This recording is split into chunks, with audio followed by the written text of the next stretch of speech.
And now it's time for my favorite segment, the KKK K segment. That's right, the Comicon countdown clock. New York Comic Con is fast approaching. And when I say fast approaching, I mean it's going to be next week. Are you excited? I am so excited. I'm so excited. I'm having a nerdgasm right now. I'll try. We have a video podcast together. We do? Okay. Well, like I said, it's going to be next week. It is technically Thursday through Sunday, but that only counts if you have a 4-day pass, which doesn't look like this, but the 4-day pass is green, so we can't really use it. But most of your passes, if you have one already, which hopefully you will, should have a Walking Dead character on it. That's because it's a Walking Dead themed New York Comic Con. There's going to be a huge panel for it, and Robert Kirkman's going to be there. But it will be a little overwhelming. I mean, think about it. You're going to be there Thursday through Sunday, Thursday 3 to 9 p.m., Friday, Saturday 10 to 10 p.m., and then Sunday 10 to 5 p.m. Now that's the longest you can be there, but for some of us, that's how long we're actually going to be there. It can get overwhelming if it's your first con because there's so many things, a huge list of celebrities that are going to be there, that you want their autographs, panels you want to go to, costumes. It could be a lot. So your friends at Long Island Nerdgasm did the work for you. That's right, we're going to give you 4 easy things to make your life nerdtastic, nerdtacular, and just nerd fun. So the first thing we're going to talk about is autographs. There's going to be a long, long list of celebrities, comic book artists, actors, what have you, at Comicon. And it can get overwhelming when you want to see about 20 different people. So the first thing you want to do is pick your top 3 celebrities that you want to meet. For me, for example, it's going to be Adam West from 1960's Batman. I'm going to be wanting to see Carrie Fisher, who played Princess Leia from Star Wars, and Christopher Lloyd from Back to the Future as Doc Brown. So, and the way this works is most people are only going to be there Friday through Sunday, especially the celebrities. It's very few of them are going to be there on Thursday. So what you want to do is pick one person you want to go after for each day. That way, if you have to spend 2 or 3 hours online getting their autographs, you are set. And then, the next thing you want to do is you want to plan for your autograph meeting, because they will have photo opportunities for some of them. They might be selling some merchandise. But if you're a huge fan of them and you want to bring something for them to sign, you want to be prepared. For example, I'm excited to meet Adam West. So I went out and got 1960s era Batmobile that I'm going to have him sign. Now you don't have to go all out like this. This is actually only $40, so if you look online, it's not that much money. And even if you're going to meet Carrie Fisher, you don't have to buy the 6 Blu-ray DVD box set that might be $90, $100 to get her to sign, which is fine. You don't have to do that, but it's better to come prepared with what you want. The third thing you have to keep in mind is cash and money. You want to have cash with you at New York Comic Con, especially for autographs, because I don't think any of them are going to have credit card machines, and even if they do, it's not going to be a lot of them. A lot of them are cash only. And the lines for the ATM are very long, so you want to have cash with you for the autograph. So Greg, you said there's a huge long list of celebrities that you have to see. Can you name a few, or who should I definitely see? Well, the 5 celebrities that you should totally make sure that you put out your time to see are, like I said earlier, Carrie Fisher from Star Wars, Christopher Lloyd from Back to the Future, and Adam West from Batman. My 4 and 5 are Stan Lee, who's going to be there, but for a very limited time. So make sure you look on New York Comic Con's website to see what times he's going to be there. He's only going to be there for about an hour or half hour at each interval for photo ops because he just came off of surgery. So if you see him, make sure you take advantage of that. And the last person who I'm going to say, and you may or may not disagree with me on this, is Brian Lee O'Malley. Brian O'Malley is the creator and the creative genius behind Scott Pilgrim vs. the World, all the comic books, the video game, and the movie. And he's a personal hero of mine because Scott Pilgrim is just one of the greatest graphic novels ever made. So I recommend seeing those 5. The number 2 thing you have to keep in mind are panels. Now, just like autographs, you want to get there early, and the more popular the panel is, or the bigger the room is going to be, the earlier you want to get there. So I also recommend picking your favorites. Pick your top 3 favorite panels that you want to go to. You have to remember, make sure you figure out how much time. Because if it's a smaller panel, like how to get ahead in the industry, you may only need to get there maybe 15 minutes or 30 minutes before it starts. But if it's something big, like the biggest panel they're going to have is The Walking Dead, or any of the Q&As that they're going to have, or even just the Robot Chicken screening. The Robot Chicken screening. Robot Chicken Skin! Like we said, Walking Dead is going to be huge there, especially the TV show. Robert Kirkman's going to be there again, so definitely go to that panel.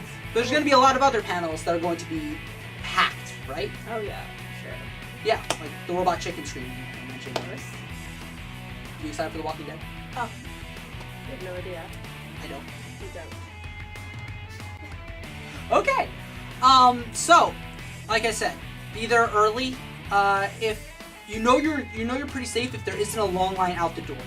And don't be afraid if there's already a panel in there, because the way they have it work is they have about 10 to 20 minute break in between each panel. So if you get there and the panel's still going on and there's no line, that doesn't mean it was moved.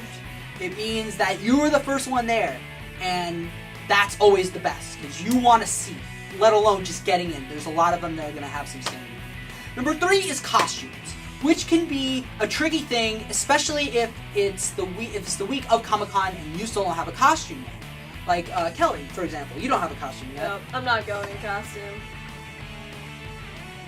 Well, there are other people out there who don't have their costume ready or don't know what they're doing. But we're here to help. First of all, there are 3 different types of costumes out there: funny, decent, and professional. Now, the funny ones are the ones that are so bad they're hilarious, or you just take your own comic haste and you put it with a character. For example, I've seen You're Totally Gonna Die Batman, which is Batman, but he had an Omnitrix on his wrist, he had the Green Lantern ring, he had all these different awesome power gauntlets and devices from all over the comic book universe, and that was funny. There's also the classic paper mache cardboard cutout Iron Man, which is everybody's favorite. And then on top, next, there's decent. And that's when the people who go out and buy costumes, or they go to Party City and get a costume, or they did their best but it couldn't be right there. The last one is the professionals. The professionals are the ones who spent months and months and months putting their costumes together, screen accurate, perfectionist, lots of detail. They're the ones that are going to be awesome. The reason why I mention these 3 is because depending on which one of these 3 you are, is depending on how often you're going to get stopped for pictures. If you're funny, or if you're a professional, you're going to get stopped a lot for pictures, because a lot of people are like, oh, that costume's awesome, you look like the character from the show, I want to get a picture with you. So if you are going to be one of those people, make sure you add a little bit of time in between your panels and your autographs and everything else to make sure that you have time to get stopped.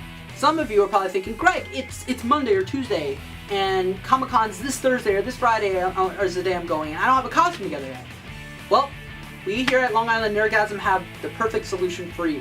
I have come up with 3 different types of characters that you could throw together in order to have a costume ready, have more fun, but not spend a lot of money and not waste too much time. First of all is Officer Rick Grimes from The Walking Dead. Now, the reason why he's so easy is because he's just in a sheriff's outfit with a hat and everything, and then he just has some blood. If you go into Party City or you go online, it's very easy to find basically any type of sheriff's outfit, a little bit of fake blood, and you're done. You don't need to really make anything from scratch. The next idea I have is Peter Parker from the Spider-Man series. Not Spider-Man, just Peter Parker. So you have jeans, your glasses with tape on them, any old t-shirt, and a camera, and you're Peter Parker. You want to go a little above and beyond? Find any Spider-Man t-shirt. Hot Topic has them. Really, any store will have some sort of Spider-Man t-shirt. Have it underneath your shirt, make sure it's a button down, you can even have it open a little bit. Boom, you're Peter Parker. The last one I say is basically any main character from Death Note. Which is true, because besides the Shinigami, you can go as Misa Misa, you can go as Light, you can go as L, and you're set. It's just mostly regular day clothes. So those are what I recommend for you. And the last thing is just overall advice, because it's overwhelming. And not even if you have your costumes prepared, you know what panels you want to go to, you want to know for autographs. It is actually a life-threatening experience if you're new and you don't know how to do certain things, you don't know how to handle your own body, you don't know how certain things work. So some advice for all of you in general. Number 1, bring a backpack. You're going to get there, and not only are you going to be buying a lot of things, they have so many free things. You don't know how much swag is going to be there. They have hundreds of free comic books, free action figures, free stickers, free tattoos, free everything. And they give you a tote bag, they'll probably give you tote bags, but then you're going to have to carry it like this the whole time, and it can get heavy, and it's not good for your arm, especially if you have props. So I recommend bringing a backpack, a big one. That way you can put it on your back. It's not hurting your hands or your arms as much. It's easier to carry, and if you get a tote bag, then you have an extra thing to carry. Next is money. Like I said earlier, bring cash. I highly recommend you have a minimum of $200 with you, and you try to make that last throughout the whole weekend. $200 in cash. But remember, it's New York City, so you want to keep it in your front pocket of your costume at all times. I wouldn't leave it in a purse at all. And every couple of hours, check up on it, make sure you have it. Also, keep track of that money. It's very, very, it may be difficult for you to understand, but $200 can become $30 very quickly at New York Comicon. You don't want to end up with $30 at the end of Friday and still have Saturday and Sunday left. And the last thing you have to keep in mind is transportation and health. You want to make sure you know how you're getting there and how you're getting home, no matter where you're coming from. You got to make sure you have the Long Island Railroad schedule, the subway schedules, the bus schedules, whatever you might need. And then in terms of health, it's a long day. It's a 12-hour day, and you're going to be so pumped and excited to see all of these celebrities and autographs and whatever. You're going to be in a heavy costume most likely. You're going to get tired, and you're going to get dehydrated, and you're going to get hungry. So make sure you put in your schedule times of the day to eat, and you want to drink water throughout the day. Have a bottle of water with you, because you may think, oh, I can last all day and not get dehydrated. But when someone like me, who's going to be wearing a full-out Batman costume, and even though it's October, you're going to get dehydrated. And use the bathroom. You may be a superhero, but there are no heroes in bladders. Even superheroes need to go to the bathroom. Well, they sometimes change in bathroom stalls.